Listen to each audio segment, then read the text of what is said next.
from my viewpoint, so that we can organize the second half of our agenda, if you will, to talk about those things. So that's the basic work that we've got ahead. Thoughts, questions about agenda? Yeah, as you just heard, as usual, I'm late in starting the recording. So that's all right.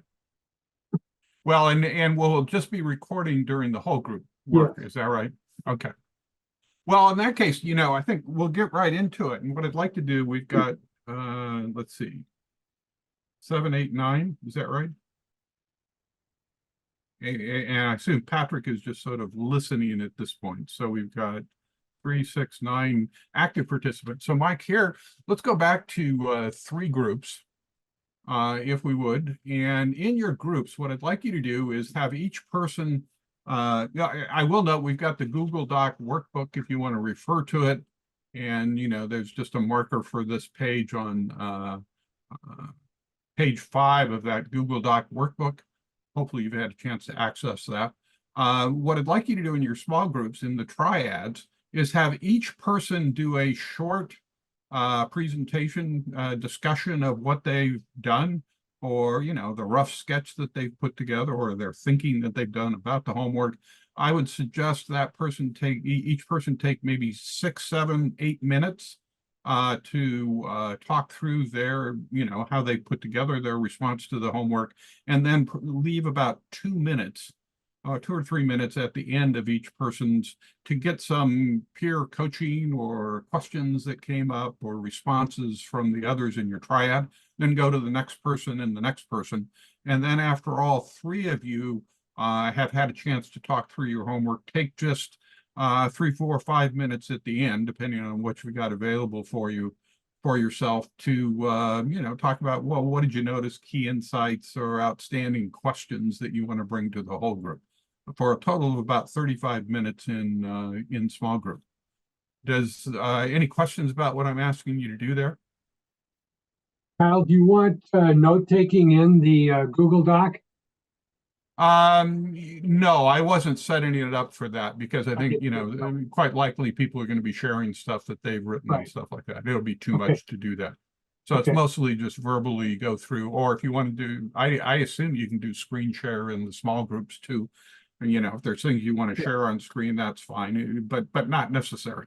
It's mostly verbally talked through, how did you respond to those to that homework assignment, set of questions, etc. And I'll try and move between the 2 groups, but mostly we'll be observing rather than trying to be an active participant right now. Okay, with that, let's, Mike, if you can put us into the 2 groups, time it for 35 minutes. In the small groups, have somebody play timekeeper in particular. Did you say 2 or 3? Oh, I'm sorry, 3 groups, Mike. Since we've got 9 people, we can do that. There we go. Here we go. Thank you.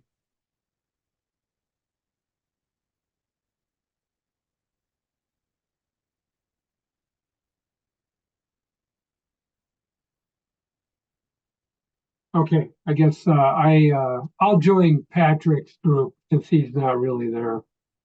Okay, yes. Okay, there we go. Hey, Mike. Hi, you guys. Case studies, if you will. And any particularly sort of any questions that are still, that seem to be, outstanding based on their discussion that we might want to hit either now, or I may be able to table them for what we want to cover later. So why don't we start with group number 1? I think Sharon and Charlotte, and I don't remember who else was in that group. I was with Janet and Keith. Oh, I'm sorry, I got it wrong. Sharon, let's go with Sharon's group first. And Sharon, you were with who? I was with Elena and with Charlie. Oh, okay. So that's I have to jump off in 2 minutes, so I'm going to defer to Elena and Charlie. Okay, well, great that you were at least with us through this section. Are you? And you won't be back, I assume. Unless the other meeting ends early, but I don't think so. But thank you. But I'm really happy you were able to at least do this part with us. Me too. And if you want to talk more about your course design separately, let me know, and, I'd be, willing to, it sounds like a great effort you're involved with. I'd love to pick your brain, Kyle. Okay. Thank you. All right, Charlie and Elena, what seemed to be important insights or important parts of your discussion or key questions that were left outstanding? We sort of found that between Sharon, Elena, and me, we all had varying sizes of planning exercises. Sharon, encompassing a whole semester of a course. Mine being more particular to a problem at my firm, and Elena's being more of a 2 to 3 hour exercise with her firm, not something that would take more than a few days. So that was interesting. And Elena made a good point,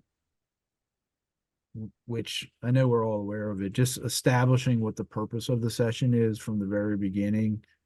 Because sometimes these scenario planning exercises can be vague in certain people's minds, so they need to know what a goal is. It's not all about the goal, I don't think, because we talked about just reminding them about creating agility, and their entrepreneurial skill, etc.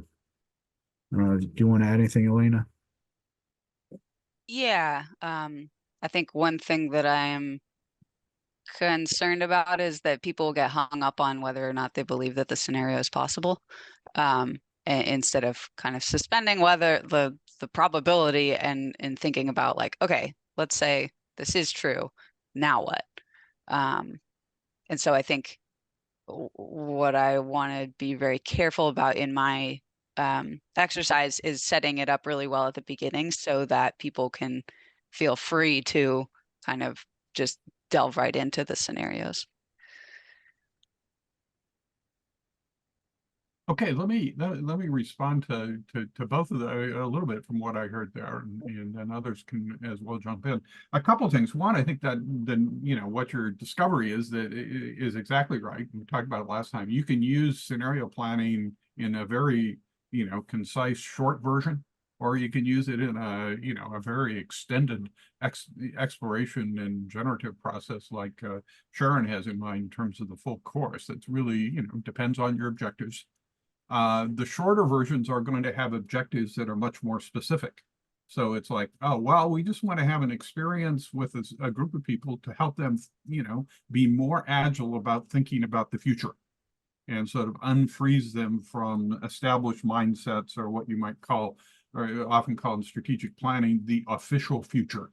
We don't say it, but we know exactly what the next 3 years is going to look like. So, that's the official future, but of course the official future is almost always wrong.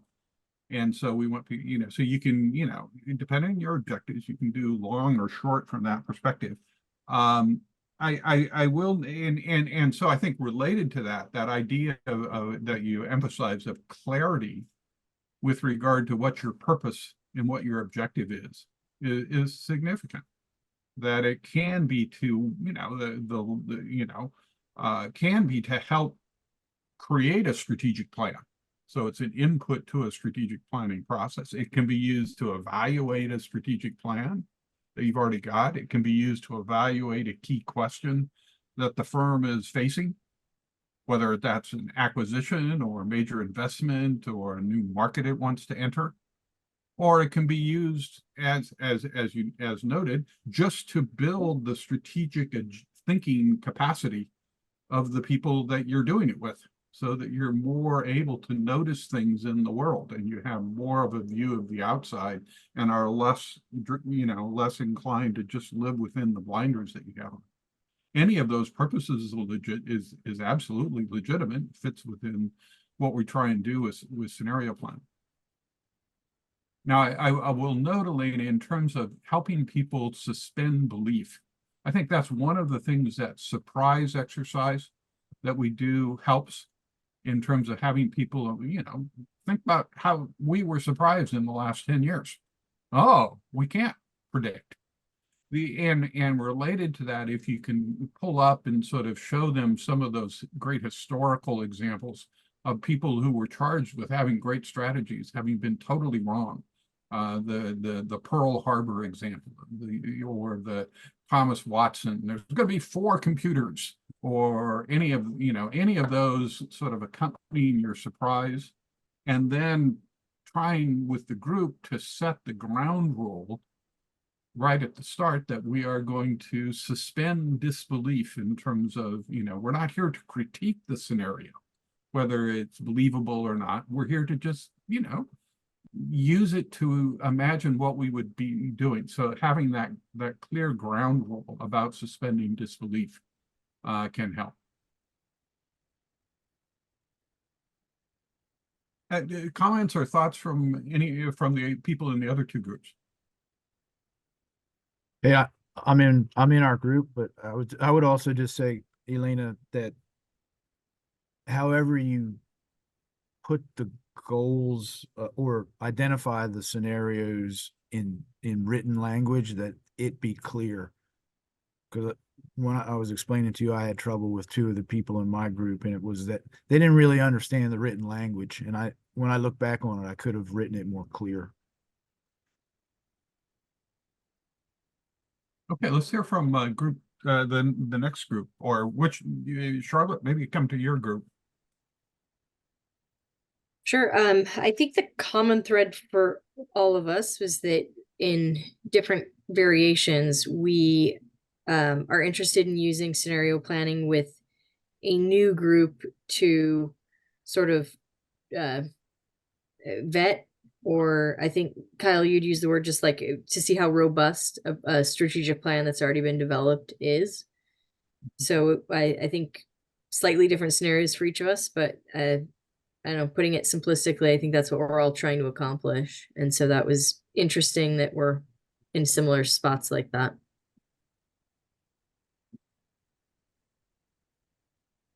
And related to that, I mean, what were some of the key questions that you talked about in terms of being able to use it for that?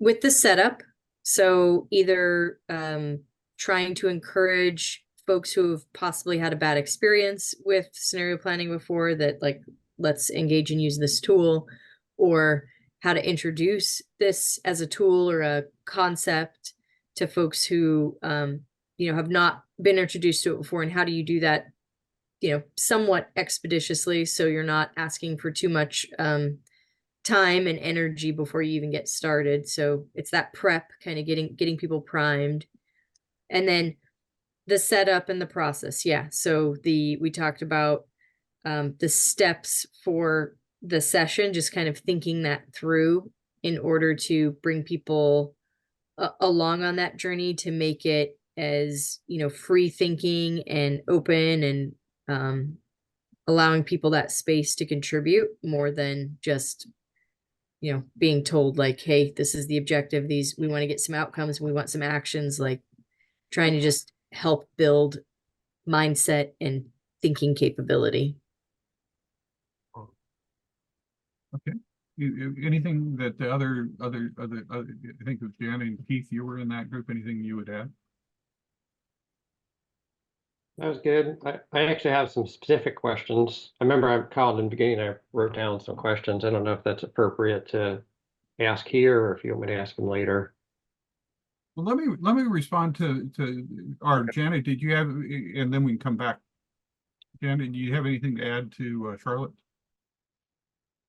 Observations? Maybe one is kind of turns into a question, which is how we deliberate between the need to generate scenarios that are specific to our organizations versus borrowing them. So I know that we have access to lots of different scenarios, but what your advice might be in terms of, do you need to generate the scenarios to really get the buy-in, or under what conditions would you go through the effort of having them generate the scenarios versus just pulling something out so that they're ready to hit the ground running and it's provided for them and then they can just explore from there?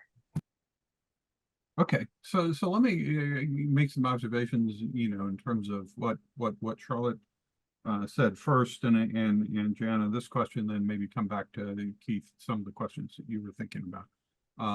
And Charlotte, I'd say, this notion of, the setup and how do you start, I think is particularly, is particularly important. Yeah. And you don't start just by entering into the scenario sort of exploration or that work. I just, as we were discussing that Mike could do or that other, the Elena and Charlie could do. I think starting with some sort of creative little exercise at the front to get people in a creative mindset, and that surprises works great. A couple of the other things that were suggested by McGonigal in her book work great from that perspective. Sharon was talking about in her first class, her first of 10 classes, as a way of getting people in the right mindset. That stump the futurist exercise that McGonigal had is a nice little, exercise. Don't spend a lot of time on it, but use that to sort of, again, just open up the creative juices, get people thinking in that mindset, as opposed to, say, a more engineering algorithmic mindset. And then, then introduce what scenario planning's for, why we're using it in this way, based on your, and some of that framing that I was talking about in terms of, we use it to deal with the uncertainty that we face all the time. Then I think then you can enter it into. So I think some of that front part of the, being creative. The other thing that does in terms of using that creative, little short creative exercise is it gets people talking right away in the session. And we'll talk later on in terms of facilitation. If you can get people talking in the first 5 or 10 minutes of a session, they'll believe the whole session was interactive. On the other hand, if you lecture at them for 15 or 20 or 30 or 40 minutes before they're allowed to say anything, they will have tuned out. So it's just a way of sort of sending it, and scenario planning is an incredibly interactive, methodology. I mean, and that's one of the values to it. So there's a lot of value in terms of putting that upfront creative exercise. You're not trying to come to a conclusion about that as much as you're just trying to get people to open up their willingness to think about, to be creative and think creatively about the future. Now, I will know, in terms of people who've had a bad experience, my guess is, Jana, that the thing that you probably got to do is do some diagnostic work probably ahead of time to find out what was the nature of the bad experience, what caused them to react that way. And then you'll be able to more effectively address that. You may already know that, but it's, the diagnosis, and then, you've got to decide in your design, are you able to, do things differently than what was done there that caused the problem? And if so, just use that to guide your work. But the key thing is, if you got a suspicion that people have had a bad experience, and there are bad experiences out there, do some diagnosis and, figure out then what do you do from there. In terms of, generating specific, using something specific to your organization or generalized, frankly, I've used them both ways. It just kind of depends on your situation. It also depends on whether you have the resources and support to take the time to create the scenarios. In many, in any number of cases, there hasn't been that willingness to invest in that scenario creation process or the need for it. There was more a need to do the creative thinking about, getting across the point. We can't predict it, but we can, test something that we have using some others, and they're close enough because we can't predict the future anyway. So let's take advantage of the good work that somebody else did. Now you have to be careful to choose ones that are credible, that are close enough that people can relate to inside your organization. But I've really, done them both ways. I think when we put together the scenarios in the summit, it's fully with the intention of hopefully, that any number of people in different organizations, et cetera, will just use those. They won't go through the generation process that we went through. Can I ask if there's like a repository or library for people in this business? Just Nope. you just find them where you can find them. Yep. Or know people like you. Yep. Yep. Sorry, or at least I've never found that that library out there. Now, and again, lots of little ones in the McGonagall book, which I was really charmed by in terms of her inclusion. And Kyle, you did have a little library in the workbook for session 1 at the Yeah, back. that's true. Yeah. Some of mine from the past. Keith, was there a question or two that you had as well? Yeah, one of my questions is actually related to our discussion right now about generating scenarios. And so I didn't think I had enough time to actually go through the process of generating the scenarios. My idea was to go through up through critical uncertainties, so like signals of change, discussion, future forces discussion, critical uncertainties. And then I thought to actually give them the ASCE 4 different scenarios that had to do with population migration. And I thought that would, I was thinking I could test my new business line idea. I'm a civil engineer, and so population migration and how cities and stuff change, you could easily adapt that to lots of different things. So I was thinking about giving the team that and then have them. Okay, yeah. So you got And that. I will note, I think that ASCE was hoping, I mean, in talking with the people that put those together, that's what they hoped, is the people inside, civil engineers and stuff would use their scenarios to do this type of work. So you're spot on in terms of what Gary Buckwalter and others were hoping would happen with that significant effort that they made putting those together. Yeah, that's great. And then I had one follow-up question on that one. So as I was reading, I think Mike just referred to it, the documents, there's the 4 scenarios from ASCE, then there's Montfleur scenarios, if I'm pronouncing that word. Yeah, those probably won't be relevant to you. No, okay. And then there was archetypes from McGonagall, the growth, constraint, collapse, transformation. And I wasn't sure if, I'm thinking about the one scenario I dreamed up now, but if there's other things that I'll dream up later, can I use the archetypes, the Montfleur, also for how to build scenarios? I'm not sure if that's a clear question. Can I give You them... can use so the Montfleur you could use as examples. Particularly, I use them mostly in terms of a catchy name that got put on. There's ostrich and Icarus and stuff, and so they just communicate that idea of an example. But those were really scenarios that were tight fit to the situation South Africa faced before apartheid, about what could happen. So they're not, the substance, they're not particularly, useful for us 40 years later, or 35 years later.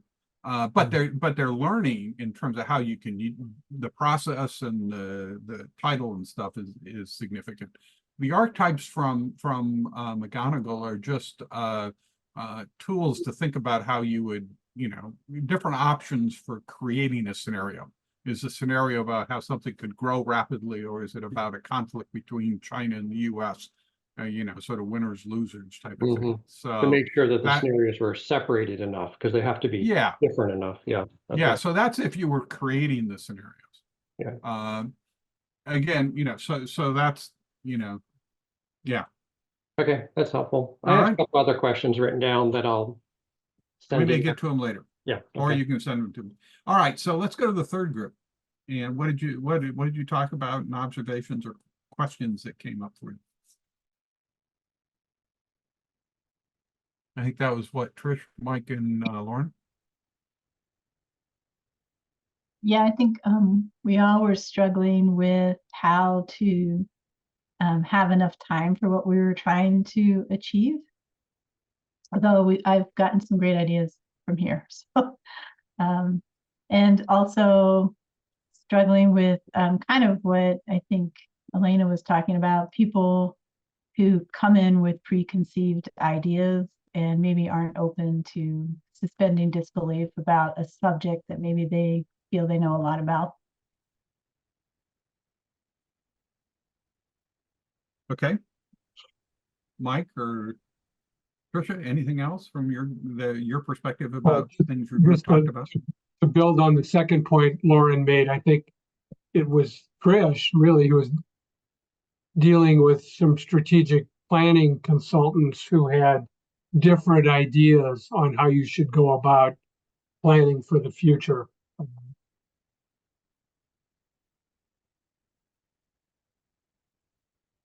Can I ask Tricia if you had to capsulate what their view of it was, what was it?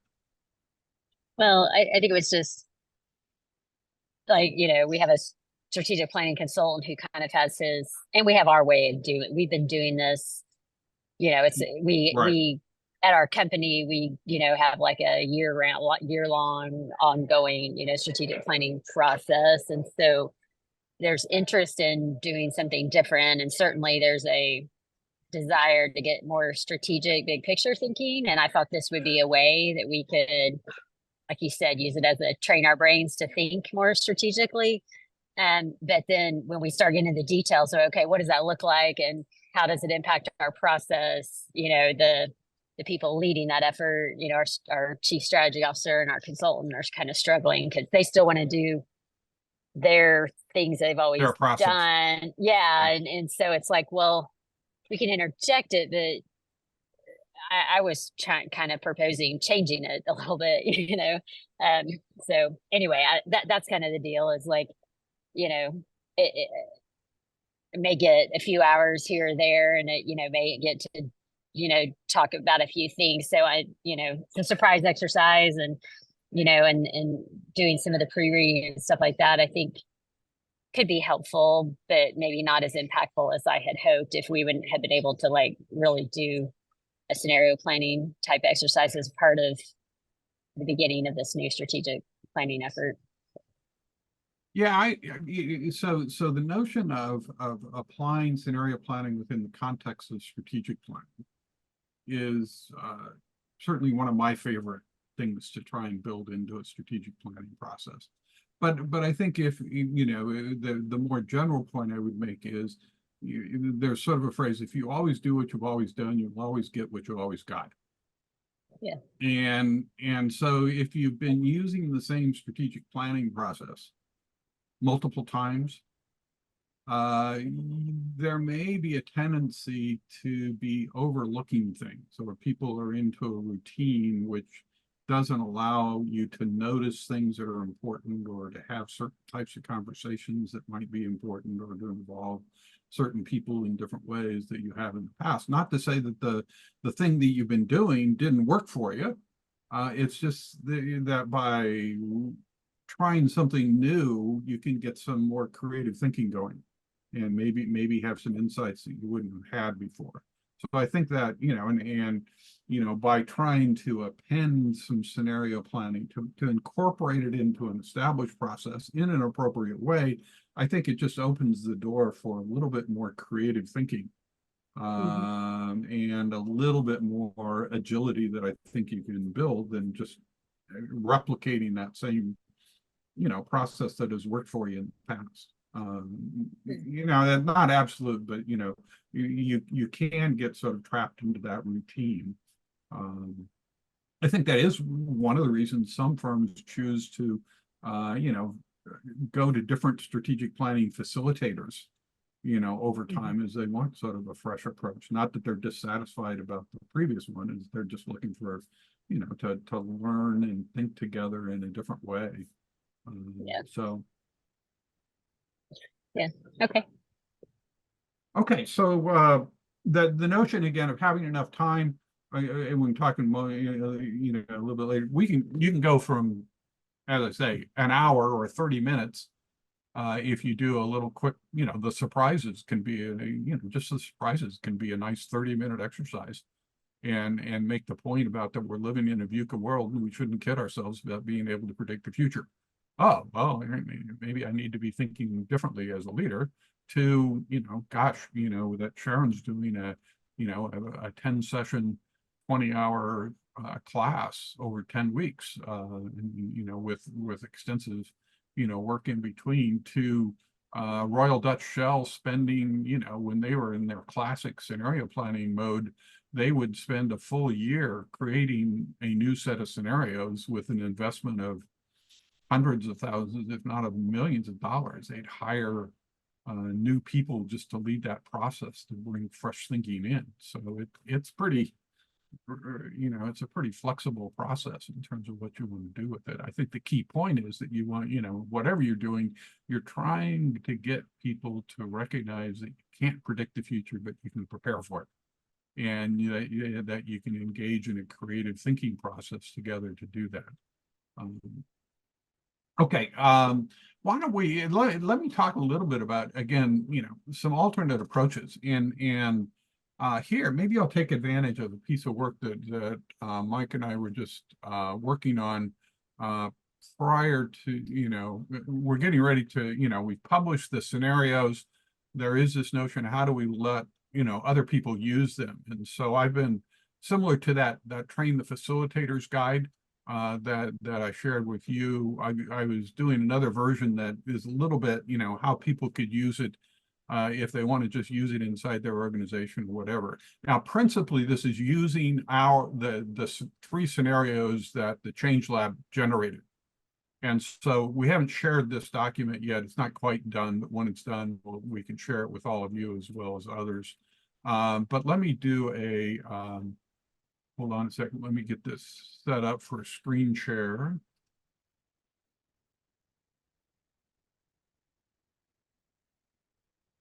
So this document, as I said, what I'm going to be trying to do in this document is give people some guidance about how they could apply these inside their organization.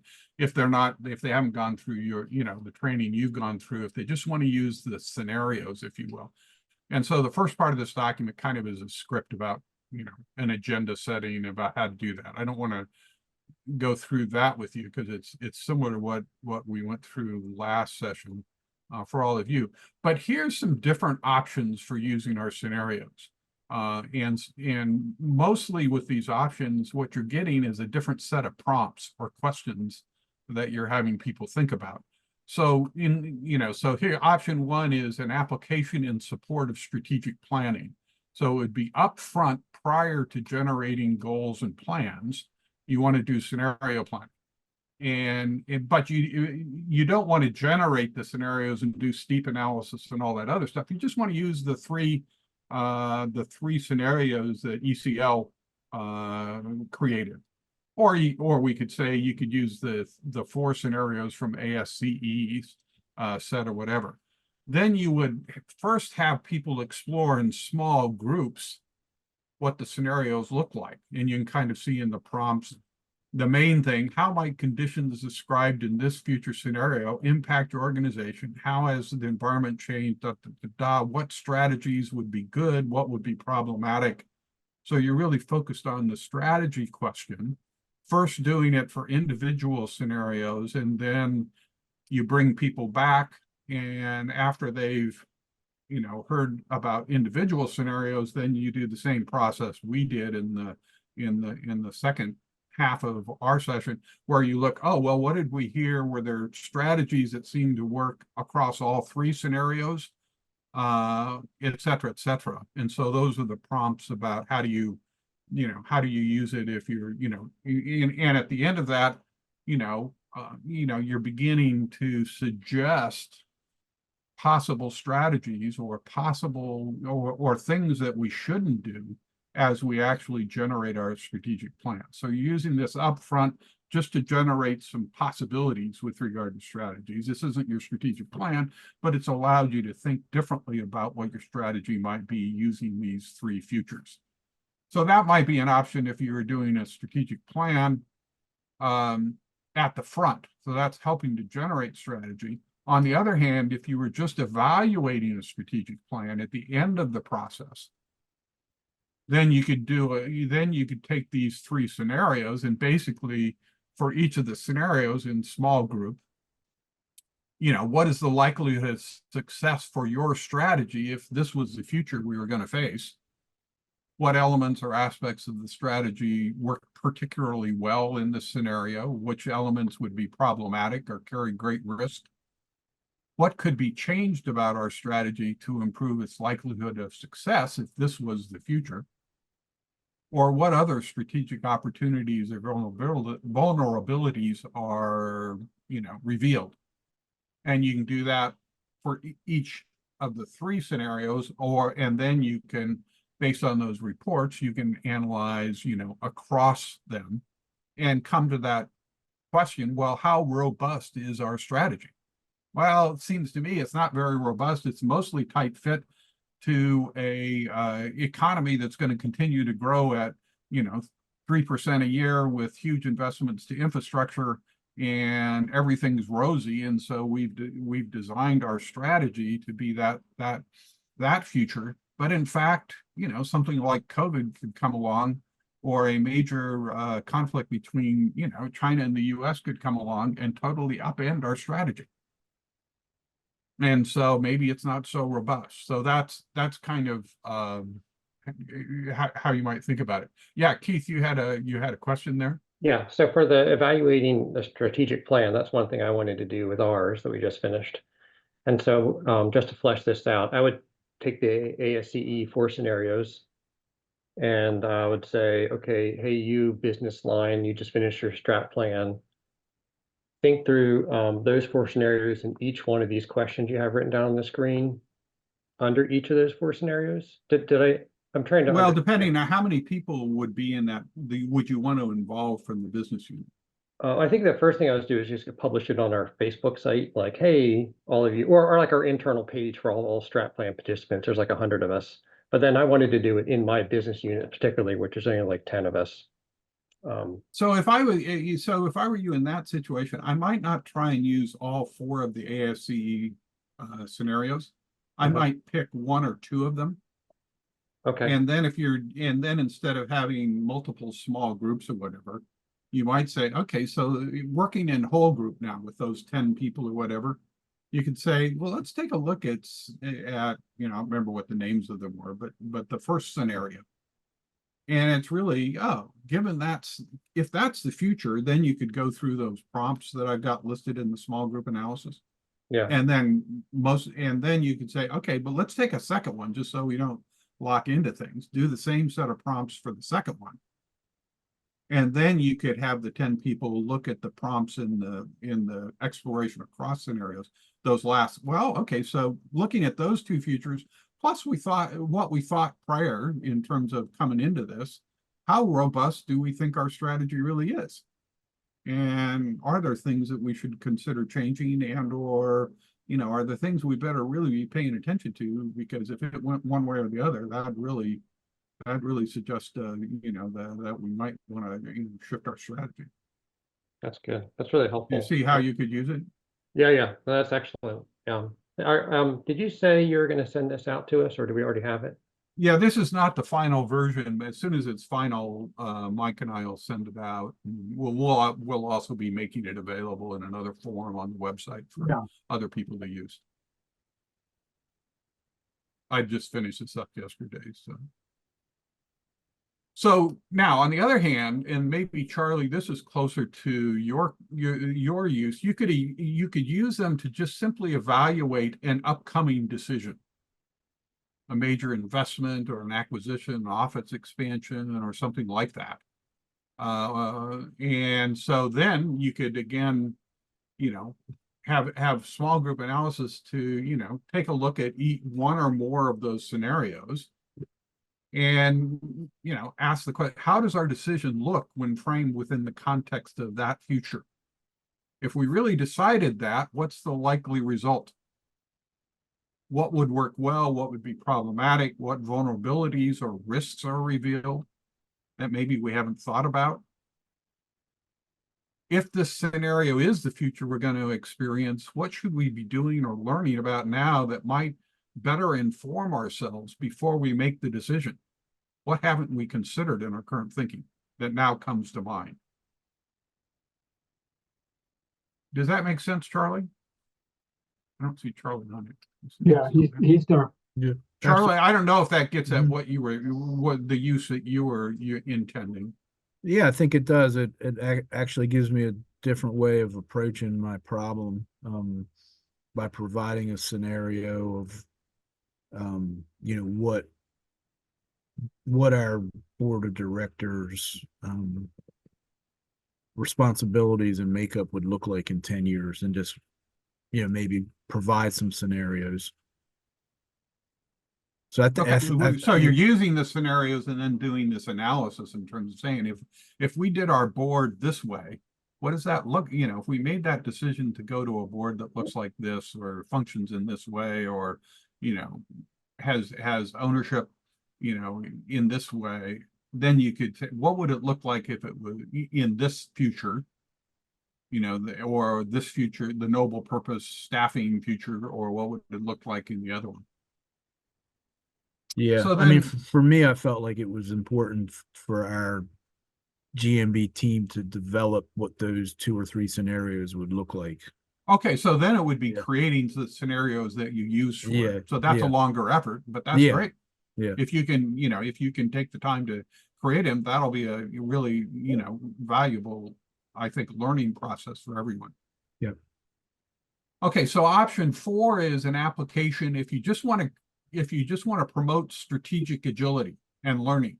So you don't really, you're not trying to evaluate anything or whatever. You just want people to be futurists and thinking in that way because you think that it would aid yourself. So then it's imagine yourselves in this future and, reflect on the following prompts. And Mike, this might be more, a way you could use it in a conference, but there's too many prompts here. You'd have to pick and choose. But how might the conditions affect your community or your organization? What opportunities for increasing the contribution, et cetera, et cetera. What surprise, what actions might be mistakes. So these are, you're not trying to get to a strategy. You're just trying to get people to use that to think about those scenarios. Now, in many ways, you could also sort of go to McGonagall's book, her debriefing of a number of the scenarios that she has in the book. She has good questions that could fit into this type of, just, creative thinking application and add to the possibilities of prompts. And you could do it first on one scenario, then you could do it, you could summarize across multiple scenarios if you want to do it. It may be in certain circumstances, if you're just trying to create strategic agility, you just use one scenario and have them deal with it. You don't have to do all 3.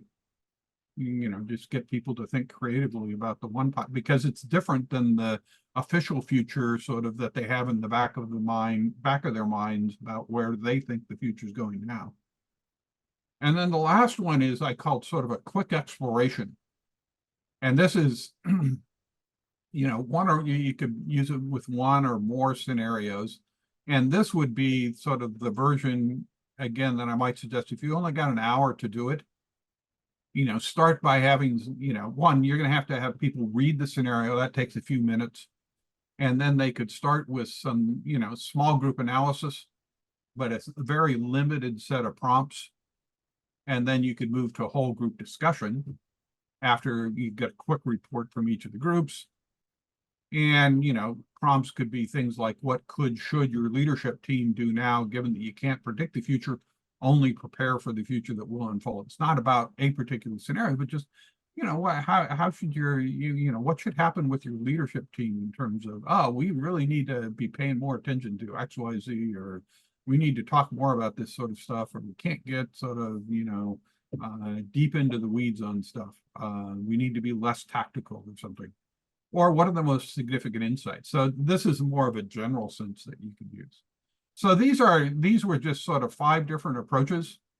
Now, obviously, they don't fit necessarily any of the designs that you had in mind, but these are all different ways that I was imagining people could use the scenarios that ChangeLab had put together. Almost all of these approaches are things that I've, done versions of in the past 25 years in one way or another. They're not exact duplicates, but most of them are sets of prompts or whatever that are, that I've used, in one way or another. So before we take our break, any thoughts, questions, additional comments about this? And I'm going to stop sharing at this point. Was that useful? Yeah, that was really useful, Kyle. Thank you. Yeah, I found that so useful that I probably want to listen to the recording again later. Will we have access to that? Okay. Yeah, I've partially screwed it up already, Charlotte, but I'll be able to salvage it. So, You missed the beginning parts. I don't need that. I need that part.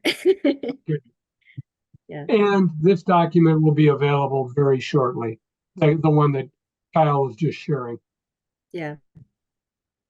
So, oh, Jana, just in your question about where can you find those scenarios we're referring to with Keith, they're actually from ASCE. And the links to them are, I'm sorry, Keith already replied. Never mind. It's easier when you're not talking. You can take I it. know. I don't pay attention to chat near as much as I should, I suppose. I forget Yeah, it's about too it. hard for the facilitator. Okay, so I want to take a break and take about 10 minutes for a break. I think 10 is probably good. During the break, though, what I want you to do is to look at the agenda for the session, and in the section that refers to facilitation techniques running from roughly 1 to 140, there's like 14 items. Ignore number 14 because that's just a reference I can give you. But there's 14 different possibilities in terms of things we could talk about, ranging from fairly pedestrian ones about giving directions to more interesting ones about encouraging participation or dealing with strong-willed participants or whatever. And if you would, during the break, if you could just go into chat and nominate 4 or 5, at most 6 of those topics that you most would like to talk about. And we'll kind of see what emerges, and then when we get to that section, I'll try and screen it so that we talk about the ones that we won't be able to get through them all. So we'll try and talk about the ones that seem to be of most interest or are most important. Does that sound right? Okay, so let's take our 10-minute break. As I say, complete that in the chat during the break time. Thanks, everyone. Okay, well, so I wanted to, spend the second, the middle part of the second half, or a substantial part of the second half, just talking about general facilitation stuff. And this is sort of based on doing this now for decades. Thoughts about how to do these things as effectively as I can. Some of the things that I'm thinking about. So I thought I would just share, some opening ones in terms of this first set about, strategies, design and facilitation strategies, and then talk more specifically about the facilitation techniques that seem to be of most interest to you, and in terms of your responses in the chat. And then we'll have some time at the end to come back to the broader questions that you might have in terms of how to proceed with your own efforts with regard to scenario planning. So, if you looked at that Google Doc workbook, and you went to page 8, I believe, just some notes with regard to that. The first, and this came up a little bit in the conversation. Remember who with, and it may have been with Sharon in Sharon's small group. But the first thing to think about, or that I think to be effective as a designer or facilitator of these types of learning experiences, is to prepare yourself. And the first thing about preparing yourself is to set aside enough time. And that's not a small measure. So the guidance that I would, if you're like Sharon and you're designing a whole new course that you've never taught before about the subject matter, it's probably on the order of 10 hours for every hour of learning experience. Jana, you're an educator. I mean, does that sound right based on your experience? That might even still be conservative. Okay, yes. yeah, you're right. I mean, when you think about the other reading and research and other things you do, it's the first time, particularly if you're just learning way into the topic, it's very time consuming, but it's only with that sort of investment do you develop the sort of knowledge, perspective, the ability to ask good questions about the subject matter and all those other things, and have enough confidence when you're, as I say, that's the sort of high end. At the low end, if you're, for the types of efforts that we're talking about here, it's probably on the order of 2 to 3 hours per hour.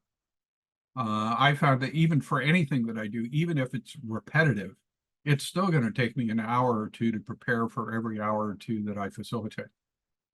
Even if I've done it before multiple times, because you just have to go back through, get your head in the game. You have to rethink through what's the content, how do I want to do it, how does that match up to this particular group. I mean, there's just all of those things that you have to do. So that's kind of the guidance that I often think for myself in terms of, in order to do this. Now, part of that time is spent doing your own research. So, in preparation for the Boulder session, I was doing my own signals of change, and, beyond reading the book, I was doing my own signals of change and future forces. And, or if I'm guiding somebody in a steep research effort, I'm doing my own, short version actually of all those topics. Not because I want to generate knowledge that I'm going to substitute or give to the group going through the process, because I want them to generate their own. But I found that for me, by having done my own research, again, I'm better able to engage with individuals or small groups or even in the whole group in ways, asking questions or probing, have you noticed X, Y, Z? What do you think about that? So you're not trying to be authoritative and prescriptive as much as you're trying to be facilitative and Socratic. But having done your own research, you're able to, I think, be more effective doing that. Then I think, beyond the research, you begin to think about what are questions that would help me help people think together. What questions fit in. And here I'm not talking about the prompts that are in the workbooks. I'm talking about other questions that I might have. What question do I want to use to start the check-in? What question do I want to use when people come back from break? What question do I want to, when they come back from a whole group discussion, if I want them to summarize, how might I think about what question could I use? And it, for me, it's always helpful to pre-think a bunch of those questions. Now, in the moment, I may not use that question, or I may modify it or whatever, but at least I've considered something and I've got it sort of as a security blanket to ask at the right time. Then obviously you've got to prepare the workbooks or slides if you're using slides. My preference is workbooks because you've got a place where people can physically, write on, as opposed to just a slide where, but they can do somewhat of that in terms of if you give them copies of the slides. But my preference has always been workbooks and paper for learning experiences, as opposed to PowerPoints, which I think are more passive sort of communication of ideas. So again, preparing workbooks is, can take some time in terms of doing it. I know you all have experience, doing similar things in terms of slides and stuff like that. It's just sort of, a great workbook, can be, valuable. Now, hopefully we've given you access to a bunch of, the materials that I've used or that we've used in Boulder that you can crib from in terms of generating your workbooks. And this is all, from our perspective with all of you, it's open source. So please take advantage of those materials to the extent that you want them, or you want to use them to do your workbooks. To the extent that you want to credit us in terms of a reference in terms of where you got some of that stuff, that'd be great. But please take advantage of that. Then planning for logistics of the sessions.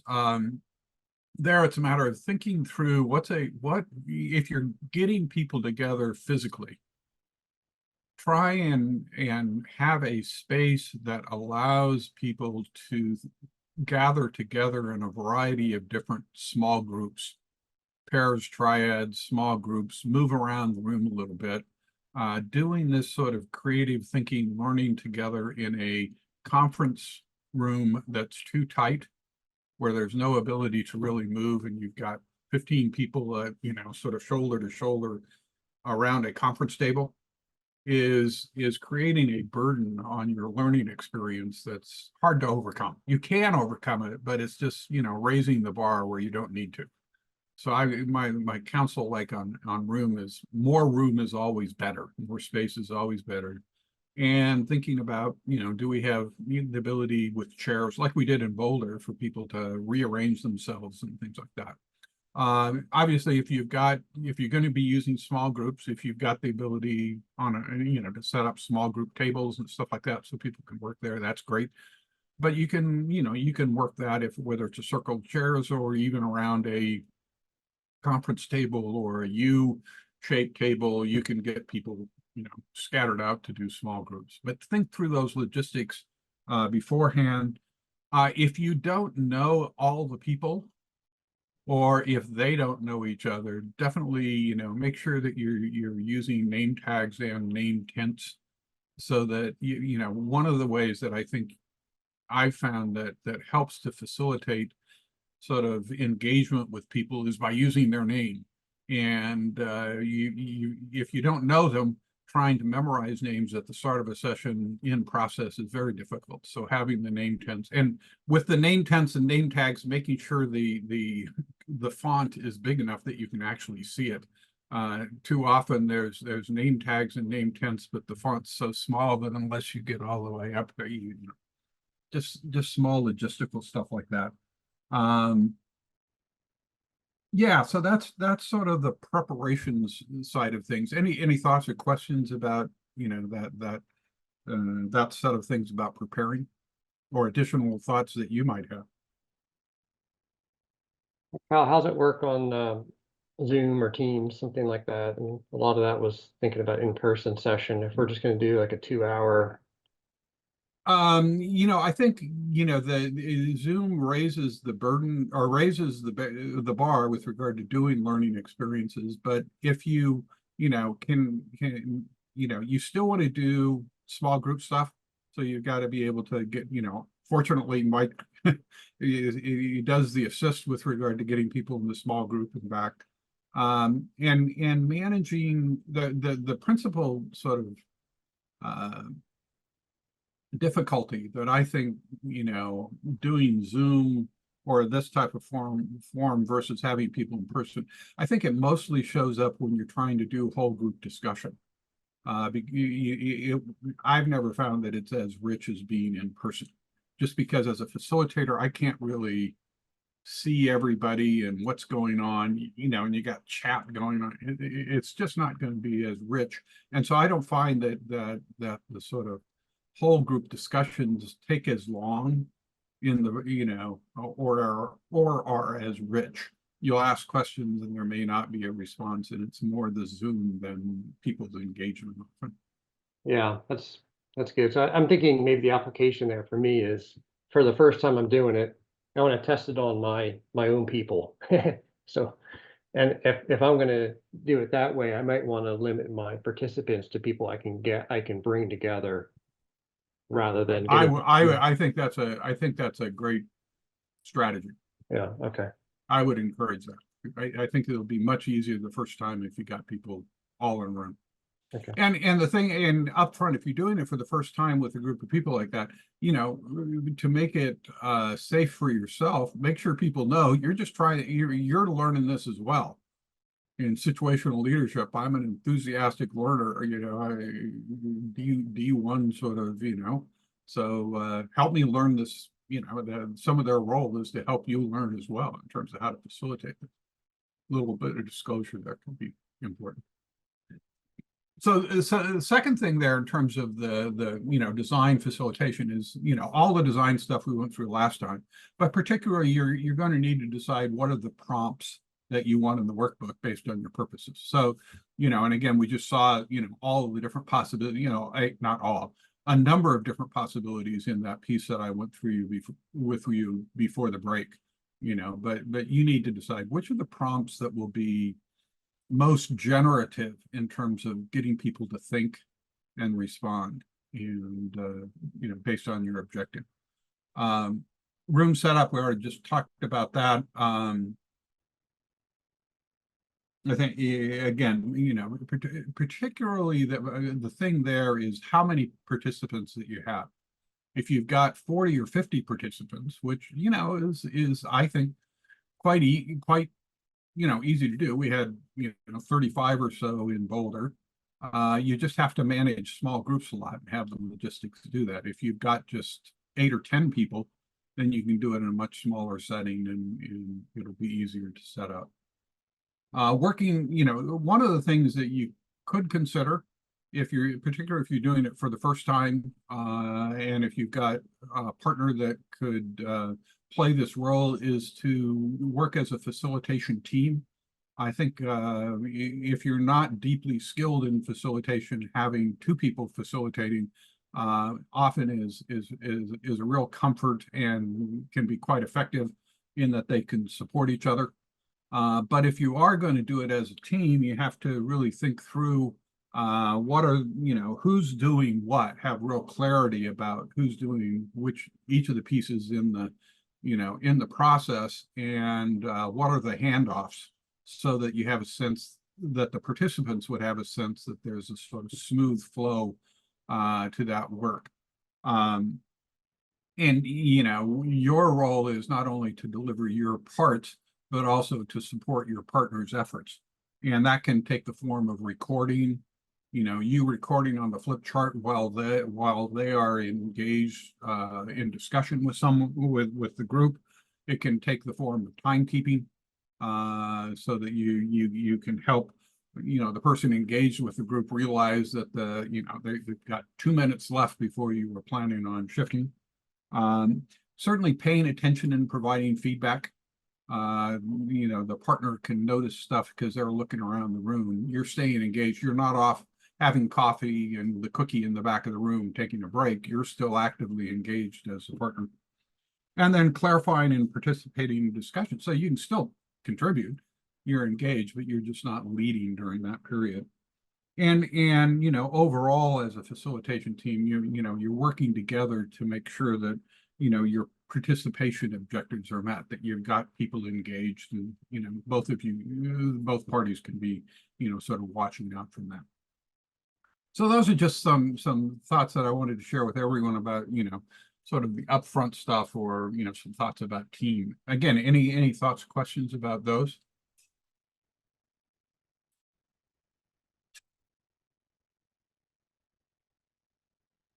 Okay, so I liked yeah, your Charlie. I liked your comment about preparing questions and just kind of being, you know, you said prepare questions for the beginning, after breaks, etc., and during the actual small group sessions. That's really important, I think, so that it's kind of like mini scenario planning for yourself, so you're not, Oh yeah, so you're agile. no, that's exactly right, Charlie. I mean, if you look through my, you know, my workbooks that I use while I'm you know, doing something, the pages are filled with questions that I want to, you know, more than, you know, lessons more than statements that I want to make. They're mostly filled with questions that I want to ask, or I might ask if it came up.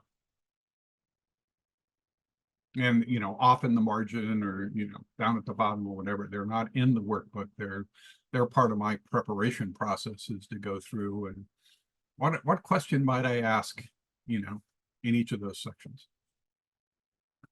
And again, you know, educators would probably have, you know, certainly be sympathetic to this. I think I try and approach these, and have for the last 30 years, in terms of learning experiences, in as much of a Socratic process as possible. But I see the best way to facilitate learning is to ask questions to get people to think, not to necessarily tell. That's not to say that occasionally a lecture isn't necessary, but it's not the primary mode that, you know, that I prefer. Okay, everybody all right with those? So let me go through on the next on the next pages, sort of 9 through 14. there's a bunch of sort of facilitation technique stuff. It's not specific to scenario planning. Again, it's more just general stuff that I thought, we might want to note if you are going to be facilitating stuff. I having sort of tabulated the responses before we got going again. Let me just note a number of these, or go through the ones that seem to have gotten the most interest. I will note that there was one person that commented about or was curious about the setting ground rules. I think that's one where up front in the process, it's having people respond to a question that I would typically ask is, given your past experience with learning and being in settings like this where you're trying as a group to accomplish something together, what either has really helped that process in terms of standards of communication or behavior, or what's gotten in the way? Think about that. And then from that reflection, then let's brainstorm a set of ground rules that, work for us with regard to the work we want to do in scenario planning over the next session or multiple sessions or whatever. And so then brainstorm a list and, comment that it's brainstorming, anything goes. But then once you've got a good list built up, you can, critique it and decide, whether to finalize it or, to use it. I will note, I typically end that process by trying to make sure that everyone understands the ground rules are a work in progress. They're not set in stone forever. I often use the sort of 10 Commandments version. They're not, ground rules brought down from Moses from the mountain. They're set for eternity. Rather, they're a working document. And so as we go through the session together, if there's things that are working or not working or whatever, we can always come back and modify the ground rules. Related to ground rules, there's other basic meeting skill stuff that you could, comment on at that same time in terms of using bin lists, or some people call them parking lots, or process checks, which are ways to get to the ground rules if people are thinking they're not being adhered to. I don't remember who was curious about ground rules, but does that help? Okay, then I will keep going. So the next one was several people were interested in the graphic devices. I really, there's lots of different possibilities, but the two that we really, I think, took advantage of significantly during the scenario planning work in Boulder. The first is affinity diagramming, and that's just the notion that, and if you recall, that was where, particularly with regard to signals of change, I had everybody, write their signals out on on stickies, 3x5 stickies, and then they posted them on, a big piece of paper, and just mostly randomly in terms of reporting out. And then I asked 2 or 3 people or 4 or 5 people to then sort those based on what they think, which ones, were kind of alike. And that's the affinity piece. And then after you get them sort of roughly put together, you can begin to put some labels on big groups. Affinity diagramming is a great, way of doing what I was doing, in that signals of change, or even you can do it for future forces. Although I didn't choose to do it there, but mostly I did it for signals of change. But that kind of, that notion that you want to get a bunch of ideas from the group, and then you want to have the group organize them, is a great way of getting that participation and engagement or whatever. So that's quite a powerful thing. I will note, there's a reference at the end of this section for one of my favorite facilitation books. And this book covers that sort of technique pretty well. It's called The Facilitator's Guide to Participatory Decision Making. But a guy by the name of Sam Keener. Keener, yeah. Now it's at the end. That's number 14 on this list. Just a recent update of it. this is probably the best group facilitation technique book I've ever run into. Lots of good stuff here, including, I think, some perspective about things like affinity diagrams and stuff like that. Dot polls, same sort of idea. You know, that really was what I was using for future forces. We generated a long list of future forces, and then I, had the group prioritize based on dots. Now, some people are very rigorous about how they do dot polls, and you've got to, before you have the dot poll, you got to group items together, and then you've got to mathematically figure we've got 12 items, then we can have 4 dots, or there's algorithms for doing all that. I've never sort of done that. I'm mostly loose. And if we're close with regard to what's on the board or what's been generated, and, then I'll sort of, use my gut feel for how many dots, because you're going to be close enough. It will get you, as long as you get in the ballpark about that, you'll get a good response with regard to which of the items that were generated are the most significant from the group's perspective. So I'll, from a facilitation, and both of these obviously would be very hard to do in a virtual setting. But they're more in-person techniques that you can use. Other thoughts, comments about those graphic devices, or questions that came up for people there? Yeah, Kyle, I had 2 questions. One, for the dot poll, how do you avoid the lemming effect? Like everybody going, the first person went up there and everybody just kind of tags on. Is there any way? I've never experienced that. That's a big effect.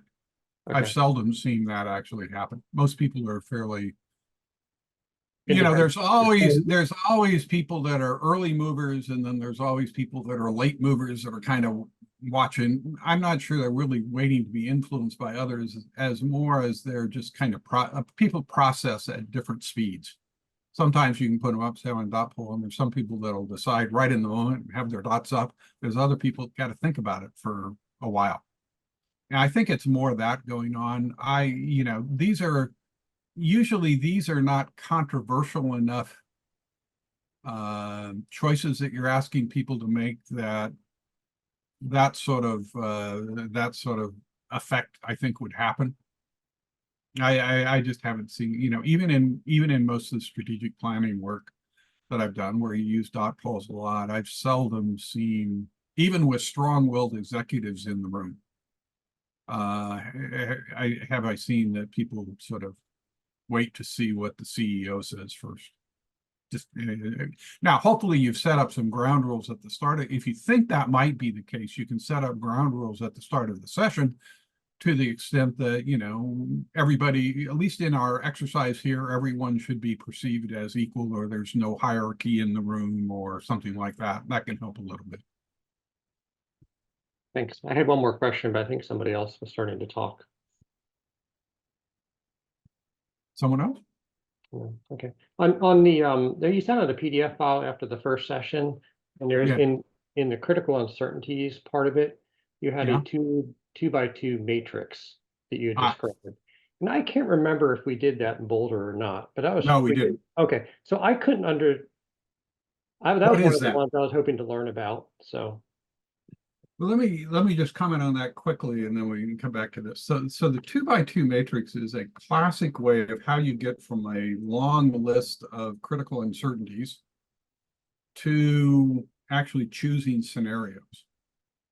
And so that process would be, if I've got 4 or 5 or 6 critical uncertainties, which of those critical uncertainties are the most significant from the perspective of your organization or your team, or whatever? And if you can get to the top 2, then what you can do is array the top 2 on the 2 axes of that 2x2. And you can obviously, so one is economy booms or busts, right? Or classic, not so much right now, but 5 years ago, society decides to invest heavily in infrastructure, or society continues to ignore infrastructure, which could happen in either economic picture. And then you can say, oh, well, now I've got 4 fairly interesting scenarios that are possible. a booming economy with lots of infrastructure spending, a booming economy, but not much infrastructure spending, a terrible economy, but we're spending a lot on infrastructure because we're trying to use it to stimulate the economy to get out of the bust, or et cetera. So it's a method for just taking two critical uncertainties and using them to generate, if you will, the four futures that you want to explore. So the two were, one was the economy and the other one was infrastructure. Is that That's just an example. No, I'm trying to. Or another one, yeah, another one would be you could do economy and you could do climate change. Okay, economy so those are booms the two or broad, bust. and I have 4 boxes that I Right. fill in. Okay. Okay, Yeah, I need the to four sketch boxes that out. become your scenarios. Okay. And I would say that's probably, you know, working in firm, that's probably the most common approach that I've used. And it's often about economy as one of the critical uncertainties, and then there's some other critical uncertainty that's emerged as important. What's society going to do with regard to climate change? Are they going to ignore it, or are they going to really take it on? And that has a lot to do with our world, right? Or this idea of infrastructure spending, or government regulation is going to be lots or little. And so it's just contrasting those. That's what that's about. Okay. Okay. I think So let me go back to these techniques. The next one that got a fair amount of votes was this notion of coaching during small group work. That was item 7. So just the coaching that I will do for all of you about that one. So once you get people into small groups, the first thing that you really got to do is listen and observe. So, you know, if you're in person, you're constantly walking around the room. When you get people into small group, again, it's not time, you may take a short break, but it's not time for you to just sit back and have a cup of coffee while they do the work. Rather, you're walking around the room and stopping and observing what's going on, listening what's going on, sort of in the flow, in terms of for their work. And the first thing that you're trying to get a sense of is, are they proceeding, you know, as you've directed them? Are they doing, you know, are they following the process that you've laid out for them in the exercise or the piece of work or whatever? And if they're not, then you need to redirect them. Or you're observing, you know, you know, the discussion, you know, leaving out a couple people, and you can find some way to sort of maybe intervene and bring them in, or whatever. So the first thing, listen, observe, see if they're on target, if they're making progress. If they're not making progress, if they seem to be stuck, you can try and intervene and unstick them with a suggestion or a question or a possibility. Again, not trying to be directive, but, you know, to be consultative in that way. So you guide, you guide them back on course if necessary. In general, throughout, you're using inquiry and suggesting possibilities versus telling them. So you can offer a suggestion. Have you thought about how this might play out as a way of, you know, helping them, you know, get beyond a sort of stuck conversation that they're having?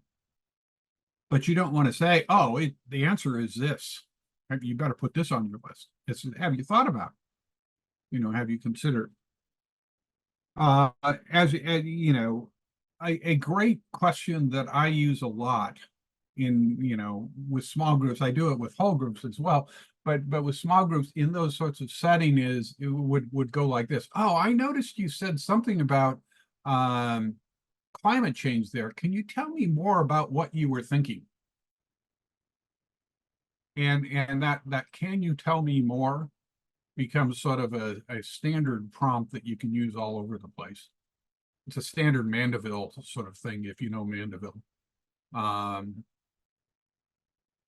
Then the other thing in the small groups, if you're listening, observing, if they're coming up with some good ideas, or if one person says something that you think is really good or whatever, it's a great place to just acknowledge and reinforce it. Hey, that's a great idea.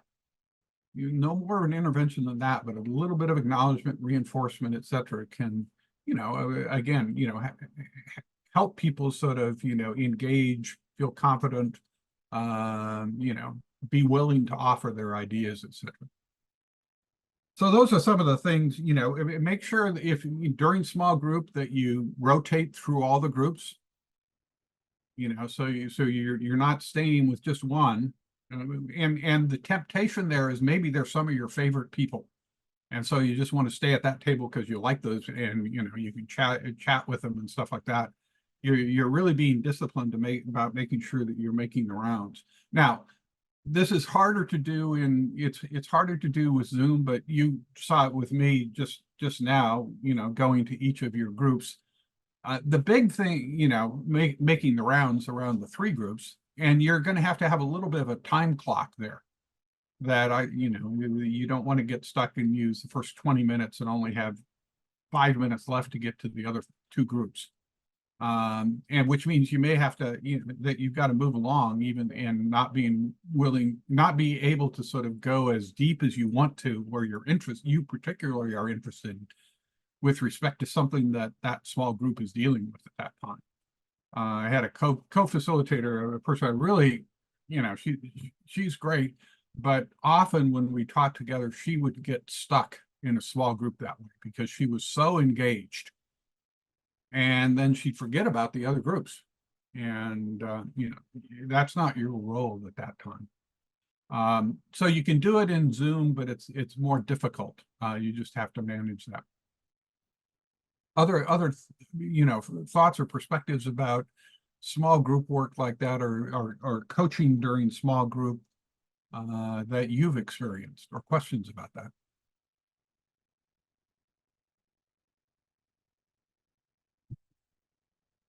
Okay, let's go on to encouraging participation, which is on item number 9, a bunch of items there.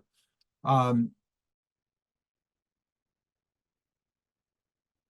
think the thing I would say there first is that the primary strategy that I use to encourage participation is by incorporating as much small group work as I can in the design of the process.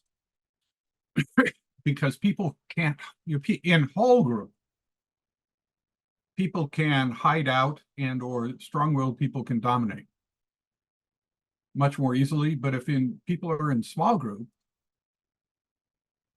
particularly if you set up the small group roles, people won't hide out. It's much more natural for them to make comments. Now, it's not perfect.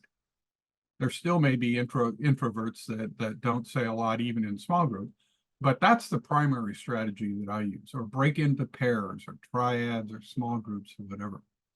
Now, beyond that, you use ground rules up front to promote full participation. That's typically one of the ground rules. If it doesn't come up from the group, I'll make sure is mentioned is that we want full participation. Everybody's thoughts matter from a group genius standpoint.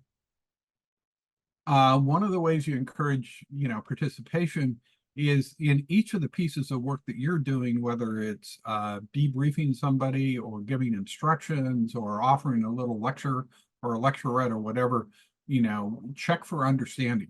Make sure that you're constantly, does this make sense to you? Am I expressing this clearly enough? Do you have questions about it? Use a variety of reporting methods. So again, one of the ways you can get, fuller participation is to use round robins. So that in fact, everybody does say something.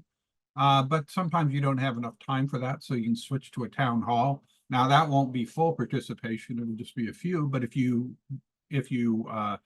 change it up, so sometimes you're doing round robin, sometimes town halls, sometimes you're using pairs that report out, you can, and that variety actually, I think, works for people rather than thinking that there's a formula that you just keep running around. If you are asking questions of people, whether it's in small group or whole group, however you're doing it, one of the things that's important to do is to give people a short time to reflect and to think about their answer to the question before beginning the report out or before beginning the discussion. that you want to have, because there are going to be people that really need that time to process before they think. But on the other hand, there are some people that will immediately know what they want to say. And if you don't take the pause, they will say it. And then the discussion ensues, and the people that need the time won't get it, and so they never get to putting together their thought. So that idea of pausing just a little bit really, really is helpful. I found that to promote discussion, it just plain physically move forward toward them in the room. You won't get as much if you're hanging back behind your table or the lectern or in the front of the room as if you're actually out and mixed amongst them. And you probably would have seen me do that in Denver, where I would, I've got my table for my stuff there, but mostly I'm in front of the table where I can both see people more, but I'm also more engaged with them. So that helps. Learn people's names. I think that makes a big difference. You definitely have to try and discern and work with people's personalities. And the primary one is extrovert, introvert. There's more sophisticated versions of that, but just pay attention. Who are the extroverts that are, really always wanting to say something, and who are the introverts that, hang back, are not inclined to say, and then see how you can manage those, both in terms of trying to not automatically sort of have your eye go to the person that raises their hand all the time and ask them, but rather pay attention to who didn't raise their hand, and then politely, gently, Jana, you haven't said anything for a while. I'm curious about what, your thoughts might be, or whoever the person would be. Encourage participants to ask you questions. So again, make it, and that can be in your ground rules, or it can just be on a side that you make so that people are there, and recognize you don't have to know all the answers. It's perfectly okay to say, boy, that's something I just actually don't know. It'd be probably something to think about, and make it safe. Make space for people who don't speak frequently, and any number of ideas there in terms of do that. Careful though, one of the things is you don't want to put people on the spot or embarrass them by asking them something that they can't answer, don't want to answer at that particular time. Mix people up in different small groups or seating arrangements. I think that's important in group learning processes like this. So that's where I'm using, small groups, triads, go off, find a pair, stand up, whatever, and sort of, have people, if you've got small group tables that you're using either during a day or during 2 days or whatever, have people change the people they're sitting with, like we did in Boulder, so that they've got, new people. And then, I'm not sure if it's in there, but I would say one of the things that can work is get people to do stuff standing up rather than just sitting down. So okay, what I want to do is have everybody get up, find 2 people you haven't worked with yet, and just have a quick conversation with them about this. Or you just do this standing up. And they migrate around the room, and they do it.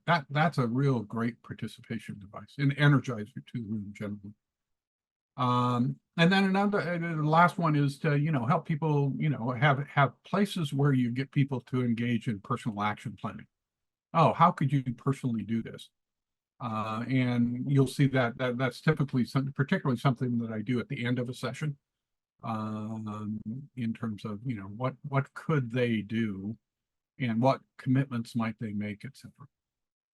So thoughts, questions about this, these different techniques for promoting participation, or things you've tried that really work for you?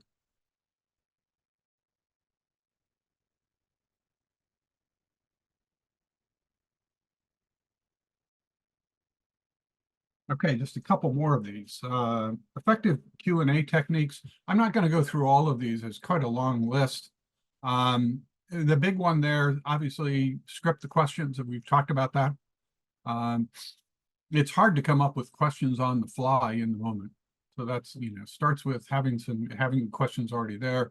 Ask the questions as clearly as possible, and don't ask questions they can't answer. That just, creates silence and embarrasses people from that perspective. If you do have more complex questions, break them into parts and then work through them from that perspective. In general, I think for these learning experiences, use open-ended questions.